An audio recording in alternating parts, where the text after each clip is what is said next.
Ancient Egypt calls to us. It whispers secrets from the distant past. For thousands of years, this civilization thrived. It grew strong along the mighty Nile River. People look at its pyramids and wonder. They see its art and feel a connection. Its stories are full of gods and pharaohs. The mystery of ancient Egypt is powerful. It pulls us in, inviting us to learn more. We want to understand these incredible people. Why does Egypt fascinate us so much? Perhaps it is the scale of their achievements. Imagine building the Great Pyramid without modern tools. Think of the detailed tombs hidden for centuries. Or maybe it is their complex beliefs. They thought deeply about life and death. They prepared carefully for the afterlife. Their world was so different from ours, yet we see parts of ourselves in their stories. Their hopes and fears feel familiar to us. The ancient Egyptians left behind so much for us to study. We have their temples, grand and imposing. We have their writings, telling us their thoughts. Hieroglyphs covered tomb walls and papyrus scrolls. These symbols took a long time to understand. Once deciphered, they opened a window to the past. We learned about their kings and queens. We discovered details of their daily lives. The clues they left are like pieces of a giant puzzle, waiting to be assembled. This journey into ancient Egypt is exciting. We will explore its greatest wonders. We will learn about the river that gave it life. We will see the power of their pharaohs. We will uncover their beliefs about the gods. And we will see how their ancient world still touches our lives today. Ancient Egypt is not just old stones. It is a story of human ingenuity. It is a story of culture and belief. It is a story that continues to unfold before our very eyes. The Nile River was Egypt's heart. It was more than just water. It was the source of all life for the land. Without the Nile, there would be no ancient Egypt. The desert sands would have claimed everything long ago.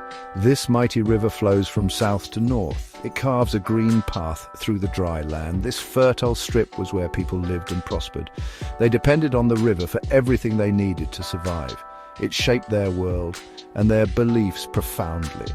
Every year the Nile would flood. This was not a disaster for them. It was a blessing, a gift from the gods. The floodwaters came from rains far to the south. They carried rich black silt downriver. When the waters went down, this silt was left behind. It made the land incredibly fertile for farming. Farmers could grow abundant crops year after year. This reliable flood made Egypt wealthy. It allowed a great civilization to rise and flourish. The Egyptians called their land Kemet, the Black Land, after this vital soil. The Nile was also a superhighway for the ancient Egyptians. It was the main way to travel and trade goods. Boats sailed up and down the river constantly. They carried goods like grain, stone, and gold. They transported people from officials to ordinary folk. Moving heavy stones for pyramids and temples was much easier by water. The river connected Upper Egypt in the south with Lower Egypt in the north. It helped to unify the kingdom under one ruler. This connection was vital for the pharaoh's power and effective control. The rhythm of the Nile dictated life for everyone. The Egyptians divided their year into 3 distinct seasons. Akhet was the inundation, the flooding season. Pere was the growing season, when crops were planted and tended. Shemu was the harvest season, a time of hard work and then bounty. This cycle was predictable and life-giving. The Nile's behavior influenced their calendar system. It even shaped their understanding of cosmic order and balance. The river was personified as a god, Hapi, who brought abundance to the land. Life for most ancient Egyptians revolved around farming. The fertile black soil from the Nile's flood was perfect for crops. Farmers grew many important plants. Wheat and barley were staples of their diet. They used these grains to make bread and beer. Bread was the main food for everyone, rich or poor. Beer was a common drink even for children, though weaker. Flax was another key crop they cultivated. It was used to make linen for clothing. Linen was light and cool, ideal for the hot Egyptian climate. Egyptian farmers were clever and resourceful. They developed irrigation systems to water their fields. They dug canals to bring water further from the river. They used a tool called a shaduf. This was a long pole with a bucket on one end and a weight on the other. It helped lift water from the river or canals to the fields. This meant they could grow crops even away from the immediate riverbanks. They worked hard under the hot sun each day. Their labor fed the entire population of Egypt. It supported the pharaohs, priests, soldiers, and artisans. What did ancient Egyptians eat on a daily basis? Their diet was mostly vegetarian for the common people. Bread and beer were central, as we mentioned. They also ate lots of vegetables. Onions, garlic, leeks, and lettuce were very common. Lentils and beans provided essential protein. Fruits like dates, figs, and pomegranates were enjoyed when in season. Fish from the Nile River were an important food source too. Wealthier Egyptians might eat more meat than others. This included beef, mutton, goat, and poultry like ducks and geese. Feasting was part of Egyptian life, especially for the rich and powerful. Banquets were held for religious festivals or special occasions. These feasts included plenty of food and drink, more than usual. Music and dancing were common entertainment at these gatherings. Paintings in tombs often show these lively scenes. They offer us glimpses into Egyptian social life and customs. Even ordinary people enjoyed simple pleasures with their food.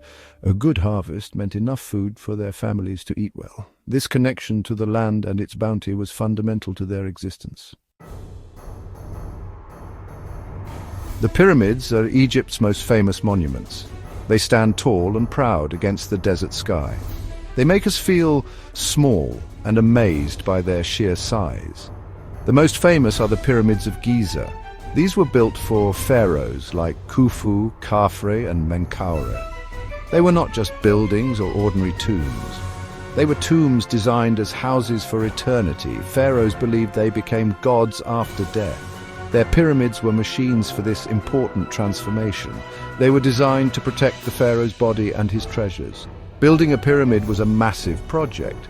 It took tens of thousands of workers many years to complete. These were not slaves, as many old movies show. They were skilled laborers, craftsmen, and farmers. Farmers often worked on pyramids during the flood season. This was when they could not farm their lands due to the Nile's waters. They were paid for their work with food, drink, and other supplies. It was a national project, a duty to their god king. The organization required for such a task was incredible for its time. How did they build these giant structures with such precision? We still debate some of the specific details today. They quarried huge stone blocks, some weighing many tons each. They moved these blocks over land and water to the construction site. They likely used ramps, sledges, and levers to lift the stones into place. Great precision was needed in cutting and placing each block. The sides of the pyramids align almost perfectly with north, south, east, and west. The craftsmanship is astonishing. They achieved this without iron tools or wheels for heavy transport. Their ingenuity was truly remarkable. Inside the pyramids were complex passages and chambers. These were meant to confuse and deter tomb robbers. They were also part of the pharaoh's symbolic journey to the afterlife. Sadly, most pyramids were robbed in ancient times. The treasures they held were too tempting for thieves. But the pyramids themselves remain enduring symbols of that age. They are a testament to the pharaoh's immense power and authority. They show the incredible skill of Egyptian builders and engineers. They remind us of a civilization obsessed with achieving eternity for its rulers. All right, so let's dive into Section 5, Temples and Tombs, More Architectural Marvels. Beyond the famous pyramids, ancient Egypt, well, they built other amazing structures, you know. Temples were considered homes for the gods on earth. They weren't for public worship, like, say, modern churches or mosques. Only priests and the pharaoh could enter the holiest parts. Karnak Temple, oh, it's one of the largest religious buildings ever made. It grew over hundreds of years as pharaohs added to it. Many pharaohs contributed to its vast halls and numerous courtyards. Luxor Temple, which is nearby, was connected to Karnak by a long avenue of sphinxes. These temples were centers of religious, economic, and political power. They were grand and imposing in their design, with huge columns often shaped like papyrus stalks or lotus flowers holding up the roofs. Walls were covered in colorful carvings and hieroglyphs. These scenes showed pharaohs making offerings to various gods. They also recorded important historical events and victorious battles. Sunlight streamed through small openings high up in the walls, creating a dramatic and mysterious atmosphere inside. The temples were designed to inspire awe and reverence. They reinforced the vital connection between the gods and the ruling pharaoh. Tombs for nobles and important officials were also elaborate. While pharaohs of the Old Kingdom had pyramids, others were buried in rock-cut tombs. The Valley of the Kings is a famous example of this. Here, pharaohs of the New Kingdom were buried in secret. Their tombs were cut deep into the cliffs of the desert. This was an attempt to hide them from determined tomb robbers. Tutankhamun's tomb, famously discovered by Howard Carter, was found here. It was largely intact and full of incredible treasures. These tombs provide amazing insights into Egyptian beliefs about death and the afterlife. The art inside these tombs and temples is truly stunning. Painters and sculptors were highly skilled artisans. They followed strict rules of representation in their work. Figures were often shown in profile, but with a frontal eye. This distinctive style remained consistent for thousands of years. The colors made from natural minerals found in Egypt are still vibrant today. These artworks were not just for decoration or beauty. They had a magical purpose in the Egyptian worldview. They helped ensure the deceased's survival and well-being in the afterlife. They brought the stories of gods and goddesses to life. Section 6. Gods and Goddesses, a pantheon of power. Religion was, absolutely central to ancient Egyptian life. They believed in many different gods and goddesses, and these deities controlled every aspect of the world around them. There were gods for the sun, the sky, the earth, and the afterlife. Ra was the powerful sun god, often seen as a creator figure. Osiris was the god of the underworld and the promise of rebirth. Isis, his devoted wife, was a great magician and a nurturing mother goddess. Horus, their son, was the god of kingship, closely linked to the living pharaoh. These were some of the most important gods in their complex pantheon. Many Egyptian gods had animal features or were depicted with animal heads, showing their connection to the natural world and its creatures. Horus often appeared with the head of a falcon, a bird known for its sharp sight. Anubis, the god of mummification and protector of the dead, had the head of a jackal. Thoth, the god of wisdom, writing and knowledge, had the head of an ibis bird. Sobek, the god of the Nile and its fertility, was represented as a crocodile. These animal forms represented the god's specific characteristics or powers. This imagery is unique to Egypt and very memorable. Each town or region in Egypt might have its own local god or goddess. These local deities were very important to the community living there. Sometimes a local god became nationally important and widely worshipped. This usually happened if the town itself became politically powerful. For example, Amun was originally a local god of Thebes in Upper Egypt. When Theban pharaohs rose to power and unified the country, Amun became a supreme god. He was often combined with the sun god Ra, becoming Amun-Ra, king of the gods. This shows how religious beliefs could change and evolve over time. The pantheon was dynamic, not static. Egyptians believed they had to please the gods every day. This ensured order, harmony, and prosperity in the land, which they called Ma'at. The pharaoh played a key role in this important task. He was considered the chief priest of all gods in Egypt. He built magnificent temples and performed sacred rituals. Ordinary people also worshipped gods in their own ways. They might have small shrines in their homes for protection. They offered food, drink, and prayers to their chosen deities. They wore amulets for good luck and protection from evil. Religion gave meaning to their lives and explained the world. Section 7. Rituals and the afterlife, preparing for eternity. Ancient Egyptians believed deeply in an afterlife. They thought death was not the final end, but a transition to another existence. To reach this afterlife, the physical body had to be preserved. This belief led to the complex practice of mummification. It was a long and complicated process, usually taking about 70 days. Priests removed internal organs like the liver, lungs, stomach, and intestines. The heart, however, was usually left in place. The heart was seen as the center of intelligence, emotion, and feeling. The body was then dried out completely using natron salt. After the drying process was complete, the body was carefully wrapped. Long strips of linen bandages were used for this. Amulets and magical charms were placed between the layers of linen. These were for protection on the dangerous journey to the underworld. A mask, often made of gold or painted cartonnage for pharaohs and nobles, was placed over the face. The mummified body, now called a mummy, was then put in a coffin. Sometimes it was placed in multiple coffins, nested one inside the other like Russian dolls. This elaborate preparation showed the immense importance of the physical body. It needed to be recognizable for the spirit or ka to reunite with it. The tomb was considered the eternal home for the deceased. It was filled with all the things the person would need in the afterlife. This included items like food, drink, furniture, and clothing. Tools, weapons, and games were also common grave goods. Texts like the Book of the Dead were often included in the burial. These were collections of spells, prayers, and hymns. They helped the deceased navigate the dangers and trials of the underworld. They also guided them through the crucial final judgment ceremony. This judgment determined if they were worthy to enter the afterlife. The journey to the afterlife was believed to be challenging and perilous. The deceased had to pass various tests and face fearsome demons. The final judgment took place in the Hall of Two Truths, before Osiris. The heart of the deceased was weighed on a scale against the feather of Maat.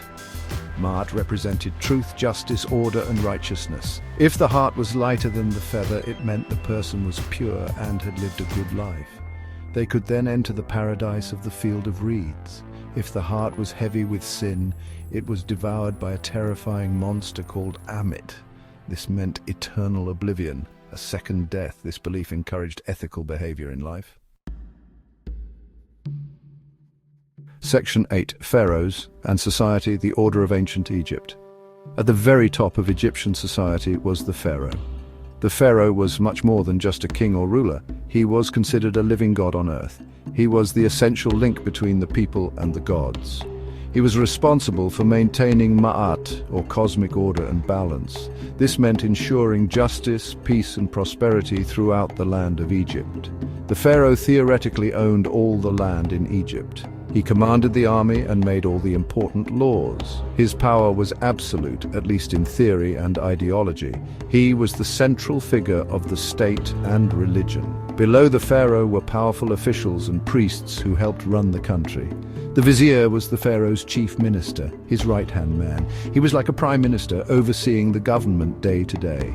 Priests managed the vast temple estates and complex religious rituals. They were often very wealthy and highly influential members of society. Nobles owned large agricultural estates and served in high government positions. Scribes were also very important people in ancient Egypt. They could read and write the complicated hieroglyphic script.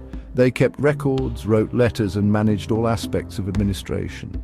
Literacy was a clear path to power and status. The vast majority of ancient Egyptians were farmers. They worked the fertile land, which was mostly owned by the pharaoh, temples, or wealthy nobles. Their lives followed the predictable rhythm of the Nile's seasons: flood, planting, and harvest. Craftsmen and artisans lived in towns and villages across Egypt. They included highly skilled sculptors, painters, weavers, potters, and metalworkers. Soldiers defended the borders of Egypt and maintained internal order. Laborers did the heavy physical work, such as building pyramids, temples, and canals. At the very bottom of the social ladder were servants and sometimes slaves, who were often captives of war. Each person had a specific role in this highly structured society. Women in ancient Egypt generally had more rights and freedoms than in many other ancient cultures. They could own property and run businesses independently. They could make legal contracts and go to court to defend their rights.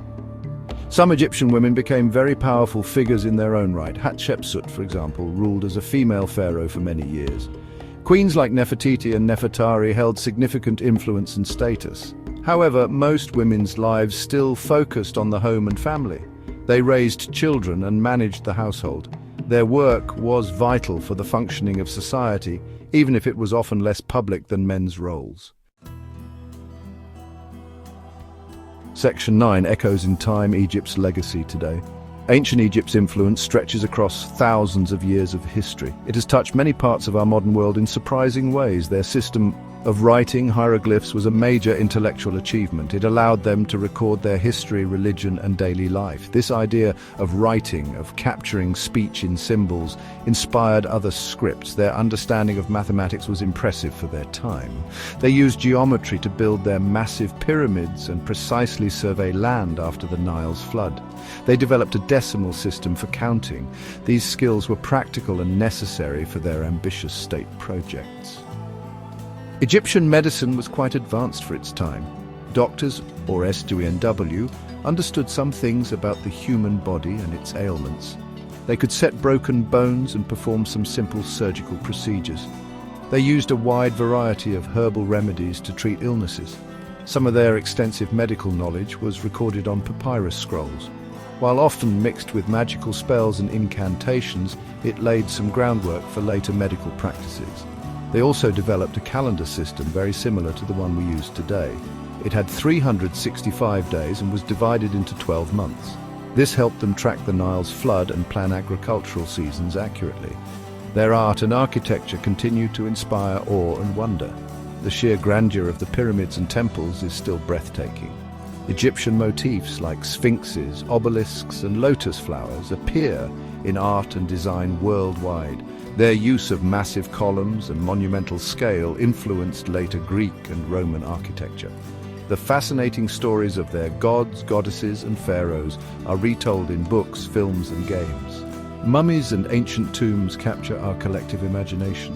The allure of ancient Egypt is very much alive and well in modern popular culture. Ancient Egypt teaches us a great deal about human civilization. It shows what people can achieve with strong organization, shared beliefs, and hard work. It reminds us of the critical importance of natural resources like the Nile River. It highlights the enduring human quest for meaning, order, and immortality.